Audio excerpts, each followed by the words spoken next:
Israel ने हमला कर दिया लेबनान पे और उसमें करीब 20,000 निहत्थे फिलिस्तीनी मारे गए। ये वही फिलिस्तीनी थे जिनका वतन था इजराइल, उसका नाम था फिलिस्तीन पहले। लोग तो बिल्कुल मौत के मुंह में हैं, बम तो गिर ही रहे हैं लेकिन वो तो भूखे मर रहे हैं। अन्न पानी काट दिया गया है, जो अन्न पानी देने जाते हैं उनको मार दिया जाता है। तब मुझे लगा कि भूख नरसंहार can not be a weapon of war. आप आंखें खोल लें बागेश्वर बाबा, मैं हिंदू राष्ट्र बनाने के माने सिर्फ इतना कि यहाँ के चंद व्यापारियों को, चंद अफसरों को दूसरों को दबाने का, कुचलने का मौका मिलेगा।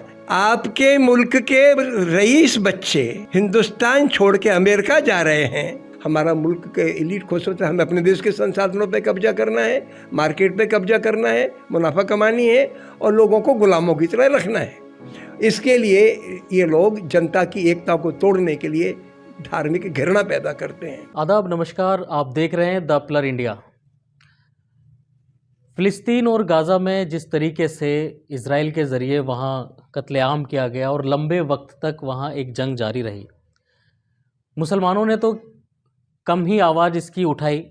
देखा गया कि भारत के अंदर अगर आप फ़िलिस्तीन की हिमायत में आवाज़ उठा रहे हैं, प्रदर्शन कर रहे हैं इज़राइल के ख़िलाफ़, तो उठा करके आपको जेलों में बंद करने का काम यहाँ की हुकूमत के ज़रिए, पुलिस प्रशासन के ज़रिए वो किया गया। लेकिन इसी दौरान एक शख्स ऐसे भी रहे जो फ़िलिस्तीन की हिमायत में, गाज़ा की हिमायत में लोगों को जागरूक करते रहे, जो वहाँ पर जुल्म व सितम हो रहा था, बच्चों के साथ वहाँ जो है नाजायज़ कत्लेआम किया जा रहा था। प्रोफेसर विपिन कुमार त्रिपाठी जी इस वक्त मेरे साथ मौजूद हैं। सर, सबसे पहले तो हमारे दर्शकों को आप अपना परिचय दे दीजिए।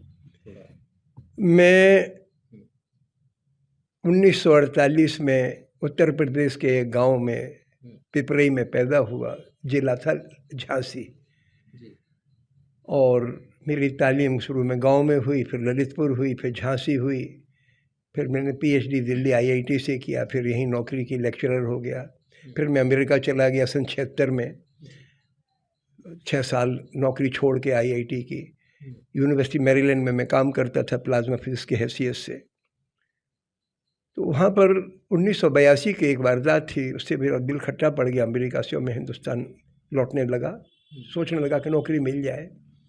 और घटना ये घटी कि 1982 में इजराइल ने हमला कर दिया लेबनान पे और उसमें करीब 20,000 निहत्थे फिलिस्तीनी मारे गए। ये वही फिलिस्तीनी थे जिनका वतन था इजराइल, उसका नाम था फिलिस्तीन पहले। तो जब मैं लोगों से चर्चा करता था तो प्रोफेसर्स और वहाँ के वैज्ञानिक बातचीत करने में कतराते थे, क्योंकि अमेरिका की हुकूमत इजराइल की मदद कर रही थी।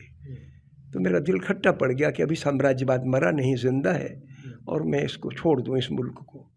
हालांकि मुझे अमेरिका के लोगों से बहुत अपनापन मिला, यूनिवर्सिटी का एटमॉस्फेयर बहुत अच्छा था, प्रोफेसर बहुत अच्छे थे, लेकिन हुकूमत की नीति गलत थी, इससे मैं दुखी था। और मैं इस तय करके आया था कि हथियार की ताकत से आप जुल्म से नहीं लड़ सकते, क्योंकि हथियार की ताकतें जुल्म करने वाले मुल्कों ने या हुकूमतों ने इकट्ठी कर रखी हैं। अब वो ज़माना ख़त्म हो गया कि आप तमंचों से, तीरों से, कमानों से, तलवारों से या बंदूक से इनका मुकाबला कर सकते हो।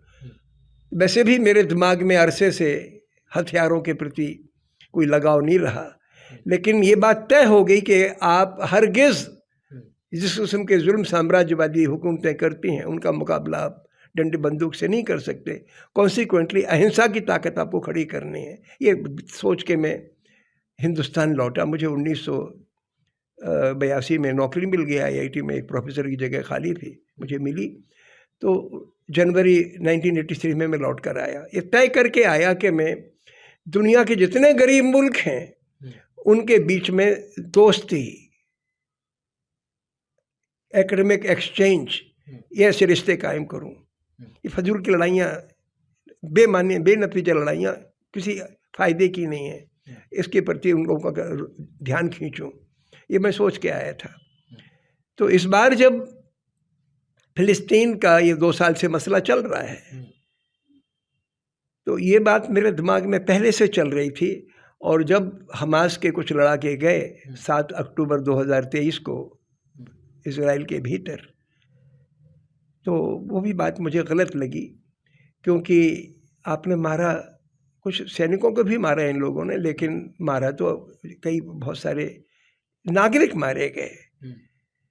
मैं मानता हूं कि सिविलियंस, मैं मानता हूं कि किसी भी मुल्क के जो हुक्मरान होते हैं जुल्म तो वो करते हैं, उसकी सजा जनता को नहीं मिलनी चाहिए। उसी तरीके से हमास के लड़ाके भी अगर उन्होंने कुछ नाजायज़ काम किया तो सजा उनको दी जानी चाहिए, फिलिस्तीनी अवाम को नहीं।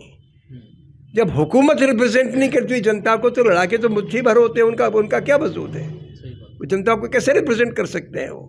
और जनता को आप उनकी सजा जनता को दो, ये तो बिल्कुल इनह्यूमन है। और वो उनको अपने सजा देने का, तो 7 तारीख अक्टूबर 2023 की जो वारदात थी, मैंने उसको ठीक नहीं माना। लेकिन हफ्ते भर के बाद एक क्लियर हो गया कि वो तो बहाना था एक, ये तो उससे 10 गुने लोगों को हफ्ते भर के अंदर ही मार चुके थे। और फिर भी अन्न पानी काटना, दवा काटना, स्कूलों पे बम गिराना, घरों पे बम गिराना, बुलडोज करना पूरे वतन को, 22 लाख लोगों को आपने मौत के कगार पर ठेल दिया। एक हफ्ते के बाद अन्न पानी काटा, तो ये तो मतलब जुल्म की इंतहा से बड़ी इंतहा है। इससे बड़ा जुल्म क्या होगा? मैंने उस वक़्त एक पर्चा लिखा, 4000 कॉपियाँ बांटी उसकी, दिल्ली में और कुछ और जगहों पे भी बांटी। और मैंने इस बर्बरियत के लिए लोगों से अपील की कि हमारी हुकूमत इस हुकूमत से तब तक कोई रिश्ता ना रखे जब तक कि ये लड़ाई बंद ना हो जाए। एक तरफा लड़ाई थी, साम्राज्यवादी लड़ाइयाँ एक तरफा होती हैं। एक तरफ एक आदमी मरता है, दूसरे 100 को मारते हैं वो, या 60-70 को मार देते हैं। यही लड़ाई, इस किस्म की लड़ाई चल रही थी वो। खैर, लेकिन मुझे कोई रास्ता नज़र नहीं आ रहा था, तो लगभग 1.5 साल में खामोश रहा इस सवाल पर। सोचता तो रहा कि मालिक कोई रास्ता निकाले, कि कोई रास्ता मैं सुझाऊं। लेकिन जब खबरें आई आज से 3 महीने पहले के लोग तो बिल्कुल मौत के मुंह में हैं, बम तो गिर ही रहे हैं लेकिन वो तो भूखे मर रहे हैं, अन्न पानी काट दिया गया है, और जो अन्न पानी देने जाते हैं उनको मार दिया जाता है। तब मुझे लगा कि भूख नरसंहार can not be a weapon of war. तब मैंने फिर एक कैंपेन चालू किया और ये चल रहा है, चला मतलब अब तो खैर थोड़ा सीज फायर हुआ है, तो एक 15-20 दिन से मैं थोड़ा खामोश हूँ इस सवाल पे। ये है, लिखा क्या है, क्या मांग है? और जिस तरीके से उस दौर में अगर कोई फ़िलिस्तीन की हिमायत में आवाज़ भी उठा रहा है तो उसके ऊपर मुकदमे दर्ज किए जा रहे हैं। मुसलमानों ने इस डर की वजह से जो है खुलकर इसकी जो है मुखालफत भी नहीं की। उस दौर में आप ये सामाजिक तौर पर पम्पलेट बांट रहे हैं, सामना तो कुछ करना पड़ा होगा प्रशासन का या किसी परेशानियों का? नहीं कोई ख़ास नहीं, आपको झेलना पड़ा? मैं चूँकि अकेला पर्चे बांट रहा था, अगर 10-20 लोगों साथ होते तब तो फिर सरकार की नज़र जाती कि ये थ्रेट है, इसलिए किसी ने कोई थ्रेट महसूस नहीं की। हाँ, 1-2 बार बातें हुई कि पुलिस वालों ने हमें रोक दिया, पर्चे मत बांटो या अपने फ्लायर हटा लो यहाँ से। तो वो तो हुआ, बम्बई में हुआ, दिल्ली में हुआ, क्योंकि मैंने कई जगह पर्चे बांटे। तो वो मेरे साथ वो ऐसी नौबत नहीं आई। एक तो उम्र का भी लिहाज है, और दूसरा मैं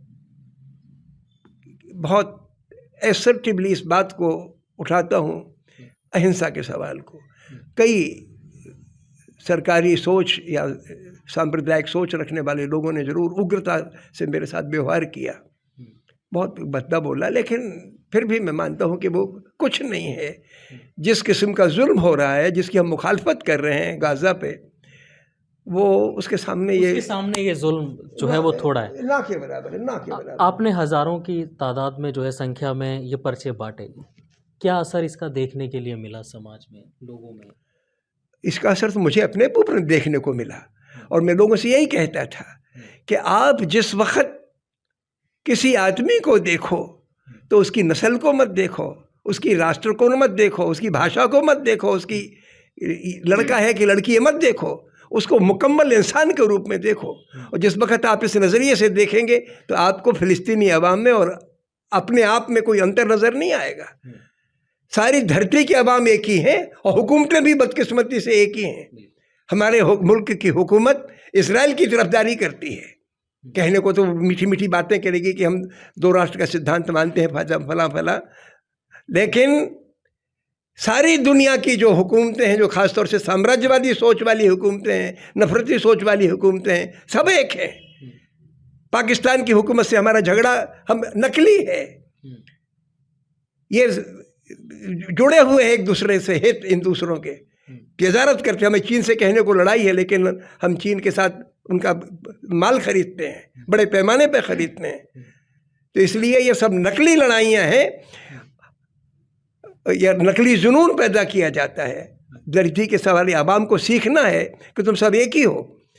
90% आदमी धरती का ईमान की रोटी खाता है, मेहनत करता है तो पेट भरता है, निष्कपट है, उसके दिल में जो बात जुबान से बोलता है, एक दूसरे की मदद करता है, तब जिंदा रहता है। तो आवाम तो धरती का एक ही है, उनकी संस्कृति एक है, कल्चर एक है। कहने को धर्म अलग अलग है, किसी का इस्लाम है, किसी का हिंदू है, किसी का सिख है, लेकिन उसकी मूल भावना तो एक ही है, हर मजहब की। इसलिए संदेश तो सबका एक ही है। तो इसलिए जब मैं बात करता था लोगों से, तो लोगों को समझ में आता था। और हैं 2-4% सरफिरे लोग जो जुनून से डूबे हुए हैं, उनको छोड़ के बाकी लोग मेरी बात समझते हैं। इसी से मुझे ताकत मिलती है।